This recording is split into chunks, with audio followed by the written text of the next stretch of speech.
उपासना कार्यक्रमाच्या या नवीन भागात आपले स्वागत आहे. बराच वेळा आम्ही पाहतो की काही लोकांची वागणूक विचित्र असते. त्यांचे बोलणे जणू काही धारदार तलवारीसारखे असते. ते बोलताना कोणाचीही आणि कशाचीही पर्वा करीत नाहीत. अगदी बेफिक्रीचे त्यांचे वागणे आणि बोलणे असते. आजच्या कार्यक्रमात आपण हीच गोष्ट पाहण्याचा प्रयत्न करणार आहोत. कोणी बेफिक्रीने बोलणे केले, त्याचे कारण काय आहे आणि या सर्व गोष्टी देवाला आवडल्या का, इत्यादी गोष्टी आपण आज पाहणार आहोत.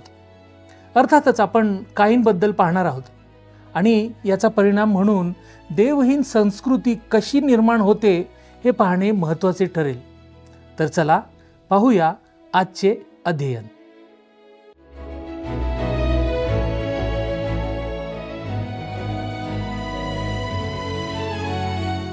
प्रभू येशू ख्रिस्ताच्या मधुर नावात आपणास सलाम.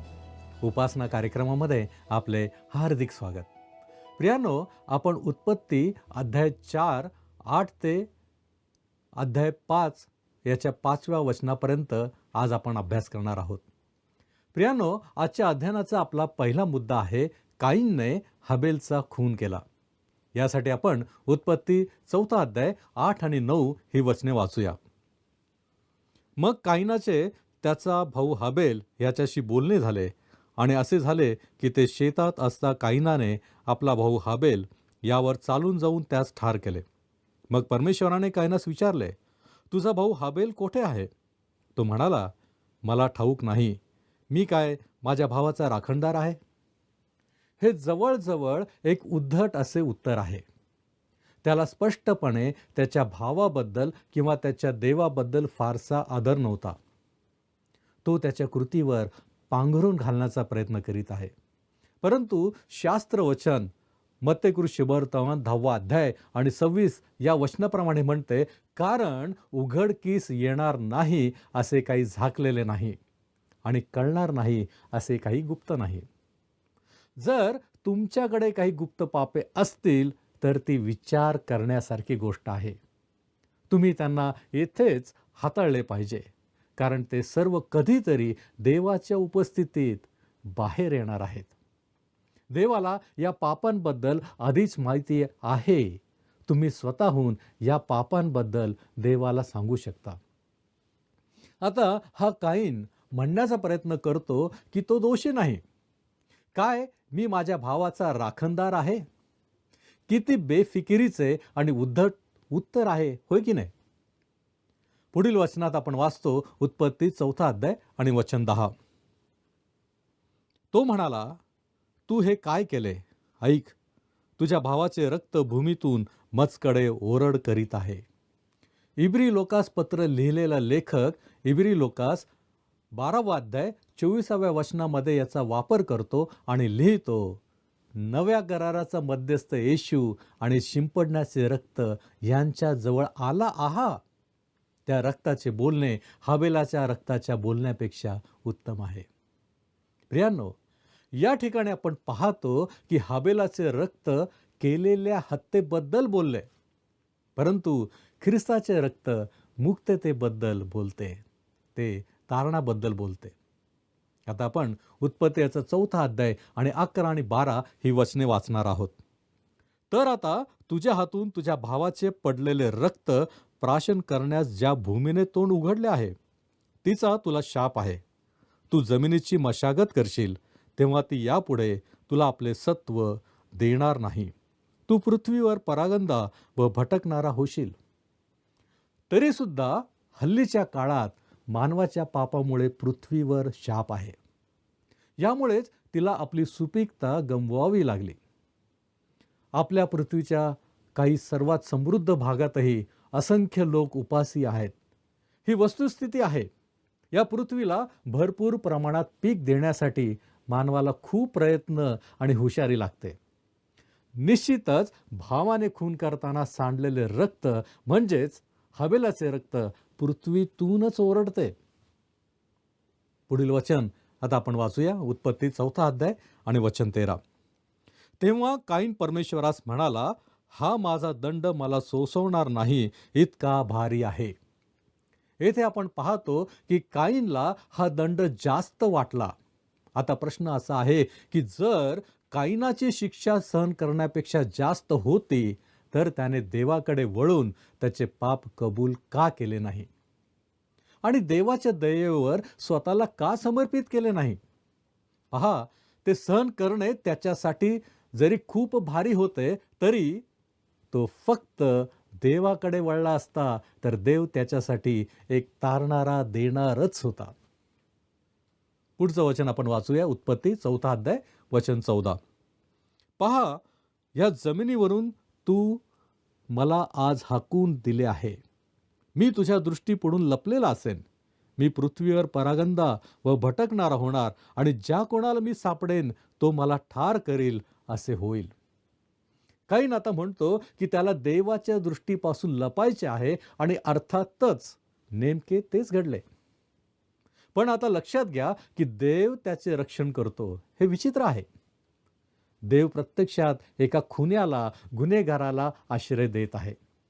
15वे वचन पहा. उत्पत्ती 4 अध्याय वचन 15. परमेश्वर त्यास म्हणाला, तर मग जो कोणी काईनास ठार मारेल त्याचा 7 पट सूड घेण्यात येईल. आणि काईन कोणाला सापडल्यास त्याने त्याला मारू नये म्हणून त्याला परमेश्वराने खून नेमून दिली. मला माहीत नाही की ही खूण काय होती. याबाबत बरेच अनुमान लावले गेले आहेत, परंतु देवाने काईनाचे रक्षण केले. या वेळेपर्यंत देवापासून कोणताही नियम देण्यात आलेला नव्हता. काईन पापी आहे, परंतु तो अपराधी नाही, कारण हत्येबद्दल कोणताही नियम देण्यात आलेला नव्हता. त्याचे मोठे पाप म्हणजे त्याने देवाला मान्य असलेले अर्पण आणले नाही. त्याने देवाला जे आणले त्यात त्याचे कृत्य वाईट होते आणि त्याने आपल्या भावाला मारून तो दुष्ट स्वभाव प्रकट केला. आता आपण काईनची मुले आणि देवहीन संस्कृती याबद्दल माहिती घेणार आहोत. आपल्याला आढळते की काईन देवापासून दूर जातो आणि त्याने देवापासून पूर्णपणे वेगळी असलेली संस्कृती स्थापित केली. काईनच्या मुलांची देवहीन संस्कृती होती. वाचूया पुढील वचन. 4 अध्याय वचन 16. काईन परमेश्वरापुढून निघाला आणि एदेनाच्या पूर्वेस नोद देशात वस्ती करून राहिला. प्रियांनो, आजही चर्चमध्ये बरेच असे लोक असतात जे नोद देशात राहतात. नोद देश म्हणजे देवापासून दूर, देवहीन संस्कृतीमध्ये. परंतु आपल्याला सांगितले जाते की काईन बाहेर गेला आणि त्या भागात राहिला. येथे केवळ देशाचे नाव आहे, परंतु कोठे हे मात्र सांगितलेले नाही. आता आपण उत्पत्ती 4 अध्याय आणि 17वे वचन वाचणार आहोत. काईनाने आपल्या बायकोस जाणिले आणि ती गर्भवती होऊन तिला हनोक झाला. काईनाने एक नगर बांधिले. त्याचे नाव त्याने आपल्या मुलाच्या नावावरून हनोक असे ठेविले. पहा, या ठिकाणी एक विशिष्ट गोष्ट आमच्या समोर आहे आणि त्या काळापासून पुरुष ही गोष्ट करत आहेत. त्यांना रस्त्यांना आणि शहरांना त्यांच्या स्वतःच्या नावांनी किंवा प्रियजनांच्या नावांनी हाक मारायला आवडते. आपल्याकडे ख्रिस्ती शाळांना व्यक्तींची नावे दिलेली आहेत. पुरुषांना ते करायला आवडते, मग ते ख्रिस्ती असोत किंवा काईनच्या वंशातले असोत. एक लक्षात घेण्यासारखी गोष्ट आहे की येथूनच नागरी जीवन, शहरी जीवन सुरू झाले. काईनाने एक नगर बांधले. त्याचे नाव त्याने आपल्या मुलाच्या नावावरून हनोक असे ठेविले. आजच्या काळात मानवासमोरील सर्वात मोठ्या समस्यांपैकी शहरे ही एक समस्या बनली आहेत. असे म्हणतात की शहरे खचाखच भरली आहेत, ती मरत आहेत आणि तरीही लोक शहराकडेच धाव घेतात आणि गर्दी करतात. आता आपण उत्पत्ती 4 अध्याय आणि 18 आणि 19 ही वचने वाचणार आहोत. हनोकाला इराद झाला, इरादाला महुयायल झाला, महुयायलास मतुशायल झाला आणि मतुशायलास लामेक झाला. लामेकाने 2 बायका केल्या. पहिलेचे नाव आदा आणि दुसरेचे नाव सिल्ला. बहुपत्नीत्वाची सुरुवात येथे आहे. बहुपत्नीत्व म्हणजे एकापेक्षा जास्त बायका असणे. लामेक आता देवाच्या इच्छेच्या विरुद्ध करतो. देवाने माणसासाठी जे ठेवले आहे त्याच्या विरुद्ध असे करतो. शास्त्र वचनांमध्ये तुम्हाला कोठेही सापडणार नाही की देवाने बहुपत्नीत्वाला मान्यता दिली आहे. जर तुम्ही वृत्तांत अचूकपणे वाचले तर तुम्हाला आढळेल की तो त्याचा निषेध करतो. या ठिकाणी देव याची नोंद देतो, कारण तो एक ऐतिहासिक नोंद देत आहे आणि तोच आधार आपल्याला येथे देण्यात आला आहे. आदा म्हणजे आनंद किंवा अलंकार, सिल्ला म्हणजे लपणे. लामेकला काही समस्या होत्या, त्याबाबत काय घडले ते आपण नंतर पाहणार आहोत. येथे आता संस्कृतीची सुरुवात आहे, कायनाद्वारे तयार होणारी संस्कृती. पुढील वचन वाचूया. उत्पत्ती 4 अध्याय आणि वचन 20. आदा हिला याबाल झाला, तो पाल देऊन राहणारे व गुरेढोरे पाळणारे यांचा मूळ पुरुष झाला. येथे पाल देऊन राहणारे याचा अर्थ आहे तंबूत राहणारे. तो तंबूत राहणाऱ्यांचा मूळ पुरुष होता. प्रेषित पौल नंतर तंबू बनवणार होता, परंतु येथे आम्ही पहिला गृहनिर्माण कॉन्ट्रॅक्टर पाहतो आणि ज्यांच्याकडे गुरेढोरे आहेत, म्हणजेच येथे आम्ही पहिला पशुपालक पाहतो. पुढील वचन वाचूया. उत्पत्ती 4 अध्याय आणि वचन 21. त्याच्या भावाचे नाव युबाल असे होते. तो तंतुवाद्ये व वायुवाद्ये वाजविणाऱ्या सर्वांचा मूळ पुरुष झाला. येथे संगीतकारांची सुरुवात आहे. आज आपण काही आधुनिक संगीत ऐकतो तेव्हा मला खात्री आहे असे बरेच लोक असतील जे सहमत असतील की त्याची सुरुवात कायीनच्या संस्कृतीपासून झाली असावी. वाचूया पुढील वचन. उत्पत्ती 4 अध्याय 22 वचन. सिल्ला हिलाही तुबल कायीन झाला. तो तांब्याची व लोखंडाची धारेची सर्व प्रकारची हत्यारे घडवणारा झाला आणि तुबल कायीनास नामा नावाची बहीण होती. येथे आपण कारागिरांना पाहतो. पुढील वचन वाचूया. 23 आणि 24. उत्पत्ती 4 अध्याय 23 आणि 24 ही वचने. लामेक आपल्या बायकास म्हणाला, आदा आणि सिल्ला, तुम्ही माझी वाणी ऐका. लामेकाच्या बायकांनो, माझ्या भाषणाकडे कान द्या. एका पुरुषाने मला घाय केला, एका तरुणाने मला प्रहार केला, म्हणून मी त्याला ठार मारले. कायनाबद्दल 7 पट सूड घ्यावयाचा तर लामेकाबद्दल 77 पट घेण्यात येईल. लामेक म्हणतो, एका पुरुषाने मला घाय केला, एका तरुणाने मला प्रहार केला, म्हणून मी त्याला मारले. आम्हाला हे माहीत नाही की त्याने स्वतःच्या बचावासाठी मारले की नाही, पण तो म्हणतो की त्याने स्वतःच्या बचावासाठी मारले. तसेच आम्हाला माहीत नाही की त्याच्या 2 बायका यात सामील झाल्या की नाही, किंवा तो त्यांच्यापैकी एकीचा बचाव करत होता किंवा नाही. हे कसे घडले हे आम्हाला सांगितलेले नाही. लामेकला वाटते की त्याचा 70 पट सूड घेतला जाईल. परंतु आपल्या प्रभूने शिमोन पेत्राला सांगितले की त्याने त्याच्या शत्रूला इतक्या वेळा म्हणजे 70 पट क्षमा करावी. प्रियांनो, आता आपण दुसरा मुद्दा पाहणार आहोत. आपला मुद्दा आहे शेतचा जन्म. आपण वाचूया उत्पत्तीचा 4 अध्याय आणि 25 आणि 26 ही वचने. आदामाने आपल्या बायकोस पुन्हा जाणले आणि तिला मुलगा झाला. त्याचे नाव तिने शेत ठेविले.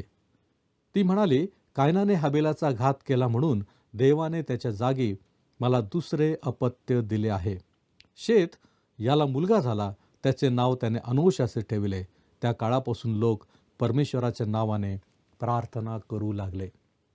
प्रियांनो, हीच ती वेळ होती ज्या वेळेस परमेश्वराचे नाव घेणाऱ्या लोकांची सुरुवात झाली.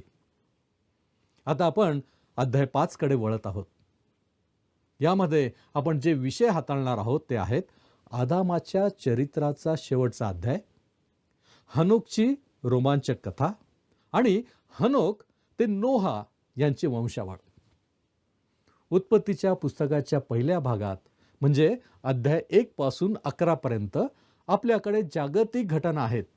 प्रथम निर्मिती, नंतर पतन आणि आता अध्याय 5 ते 9 मध्ये जलप्रलय. अध्याय 5 मध्ये आपल्याकडे आदामापासून शेतपर्यंतच्या पिढ्यांचे पुस्तक आहे. काहींची वंशावळ आपल्याला देण्यात आली आहे आणि आता ती वगळण्यात आली आहे. ती पुन्हा एकदा दैवी रेषा ओलांडतानाच तिचा उल्लेख केला जाईल. उत्पत्तीच्या पुस्तकात अशा प्रकारचा नमुना आपल्या समोर येईल. एका अर्थाने अध्याय 5 हा बायबलमधील सर्वात निराशाजनक आणि खिन्न करणाऱ्या अध्यायांपैकी एक आहे. याचे कारण म्हणजे जेव्हा आम्ही ते वाचतो तेव्हा स्मशानभूमीतून चालल्यासारखे वाटते. उत्पत्ती 2 अध्याय आणि 17 वचनामध्ये असं म्हटलेलं आहे, देवाने आदामाला म्हटले, कारण ज्या दिवशी त्याचे फळ तू खाशील त्या दिवशी तू खास मरशील. आणि आदामाचे सर्व पुत्र मेले. पौल म्हणतो कोरिंथीकरास पहिले पत्र 15 अध्याय 22 या वचनामध्ये, कारण जसे आदामामध्ये सर्व मरतात. प्रियांनो, आता आपण आदामाच्या चरित्राचा शेवटचा अध्याय पाहणार आहोत. पुढे आपण वाचूया उत्पत्ती 5 अध्याय पहिली 2 वचने. उत्पत्ती 5 अध्याय आणि पहिली 2 वचने. आदामाच्या वंशावळीची नोंद येण्याप्रमाणे देवाने मनुष्य उत्पन्न केला, त्यावेळी त्याने तो आपल्याशी सदृश्य केला. त्याने त्यास नर व नारी अशी उत्पन्न केली व त्यास आशीर्वाद दिला. आणि त्यास उत्पन्न केले त्यावेळी त्यास आदाम हे नाव दिले. आणि त्यांना आशीर्वाद दिला आणि त्यांचे नाव आदाम ठेवले.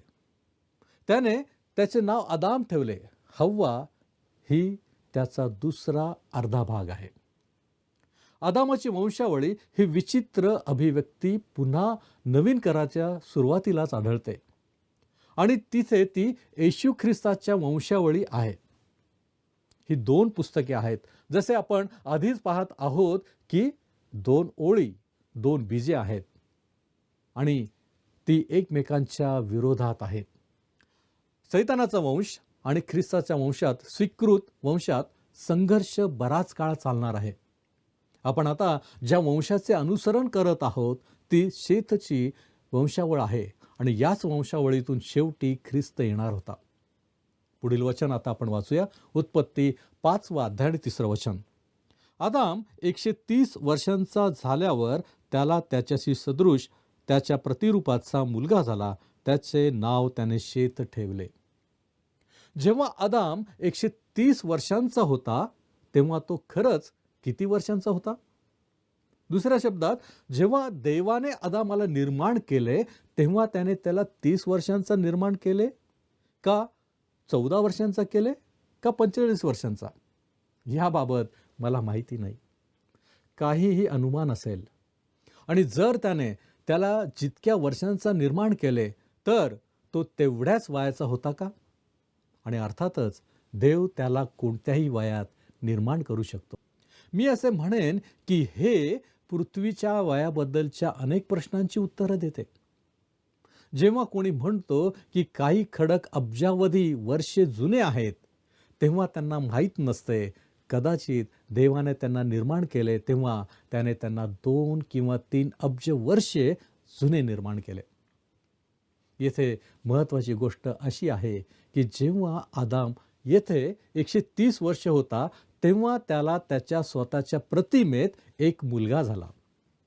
आदाम देवाच्या प्रतिमेत निर्माण झाला होता, परंतु त्याचा मुलगा त्याच्या प्रतिमेचा त्याच्याशी सदृश असा जन्माला आला होता. आता आपण पुढील 2 वचने वाचणार आहोत. उत्पत्ती याचा 5 अध्याय 4 आणि 5 ही वचने. शेत झाल्यावर आदाम 800 वर्ष जगला व त्यास आणखी मुलगे व मुली झाल्या. आदाम एकंदर 930 वर्ष जगला, मग तो मरण पावला. आता आपण कब्रस्तानातून सुरुवात करतो. आदामाला मुले आणि मुली झाल्या आणि आदाम 930 वर्ष जगला. आणि काय घडले? आणि तो मेला. 8व्या वचनात शेतचे काय झाले हे आपण वाचतो. तो मेला. त्याला अनोश नावाचा मुलगा होता आणि त्याचे काय झाले? 11व्या वचनात आपल्याला सांगितले आहे की तो मेला. पण त्याला एक मुलगा होता, त्याचे नाव केनान. आणि वयस्कर केनानचे काय झाले? 14व्या वचनात आपल्याला आढळते की तोही मेला. त्याला एक मुलगा होता महललेल, आणि त्याचे काय झाले? 17व्या वचनात म्हटले आहे की तो मेला. पण त्याला एक मुलगा होता आणि त्याचे नाव यारेद होते, आणि तोही मेला. वचन 20 मध्ये ते आहे. प्रियांनो, या वचनांनुसार आपणास दिसते की आपली वाटचाल ही कब्रस्थानातून होत आहे. याबद्दल आपण पुढील कार्यक्रमात विस्तृतपणे पाहण्याचा प्रयत्न करणार आहोत. आज आपण येथे थांबत असताना विचार करूया की आमच्यामध्ये काही गुप्त पापे आहेत का? देव करो आणि आम्हा प्रत्येकास योग्य मार्गात चालण्यासाठी तो आम्हाला सहाय्य पुरवो. आपण प्रार्थना करूया. आमच्यावरती प्रीती करणाऱ्या आमच्या महान प्रेमळ परमेश्वरा, धन्यवाद देतो, तुझी स्तुती करतो. प्रभूजी, तू आमच्याबरोबर आहेस आणि आम्ही चुकू नये असं तुला वाटतं, आणि म्हणूनच प्रभूजी तू वेळोवेळी आम्हाला मार्गदर्शन करतो. आजही प्रभूजी तुझ्या वचनांच्याद्वारे तू आमच्याशी बोललेला आहेस. होय प्रभूजी, आम्ही शिकलो आहोत की आम्ही चुकीच्या गोष्टी करू नये, आम्ही पापामध्ये पडू नये. कारण बापा, तू पवित्र असा देव आहेस. तुला पाप आवडत नाही, आणि प्रत्येक गोष्टीचा झाडा झडती घेणारा असा तू आमचा परमेश्वर आहेस. होय प्रभूजी, आम्ही निश्चय करतो की आम्ही आमच्या जीवनामध्ये योग्य रीतीने कृती करू, पापापासून आम्ही दूर राहू, आणि बापा आम्ही तुझ्या जवळ येण्याचा प्रयत्न करू. तो आम्हा प्रत्येकाला सहाय्य कर. तारणारा प्रभू येशू ख्रिस्त त्याच्या गोड आणि गौरवी नावात ही प्रार्थना करतो, म्हणून तू ऐक. आमेन. प्रभूची शांती आपणाबरोबर सदैव असो.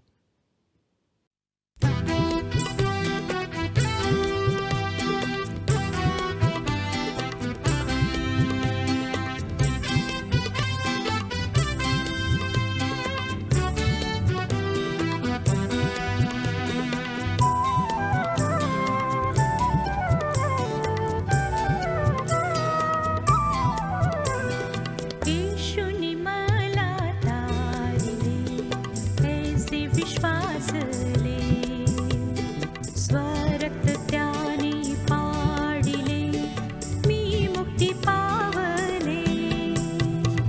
येशूनी मला तारिले, ऐसे विश्वासले, स्वरक्त त्याने पाडिले, मी मुक्ती पावले.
आजच्या संपूर्ण कार्यक्रमात आमच्यासोबत राहिल्याबद्दल धन्यवाद. पहा, आमचे जीवन ही आम्हाला देण्यात आलेली संधी आहे. या संधीचा आम्ही कसा उपयोग करतो हेच महत्त्वाचे असते. आम्ही पाहिले की कायनाने जरी चूक केली तरी देवाने त्याच्यावर कृपा केली आणि त्याचे संरक्षण केले. याबरोबरच आम्ही काईन आणि शेताचे वंशज पाहिले. काईनची वंशावळ वगळण्यात आली याची माहितीसुद्धा आपण घेतली. परमेश्वराची इच्छा आहे की आम्ही त्याच्या इच्छेनुसार चालावे, त्याला आम्ही संतोष द्यावा. काय आम्ही आमच्या जीवनात असे करतो? काय आम्ही संधीचा उपयोग करतो? विचार करा. प्रियांनो, आपण आपला अभ्यास असाच चालू ठेवणार आहोत. पुन्हा भेटूपर्यंत आशीर्वादित राहा. दररोज बायबल वाचा आणि देवाच्या कृपेत राहा. धन्यवाद.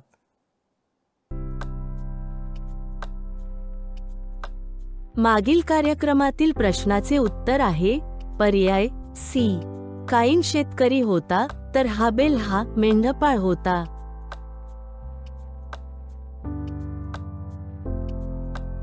आजचा प्रश्न, ज्याने नगर बांधून त्याचे नाव आपल्या मुलाच्या नावावरून ठेवले त्या व्यक्तीचे नाव काय? ए. हनोक, बी. काईन, सी. आदाम, डी. लामेक.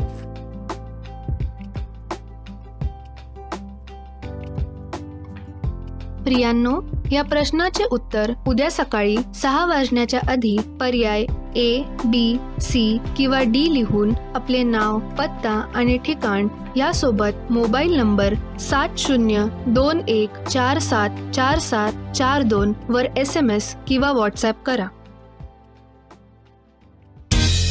हा कार्यक्रम आपणास आवडला काय? आता आम्हाला एक मिस कॉल करा.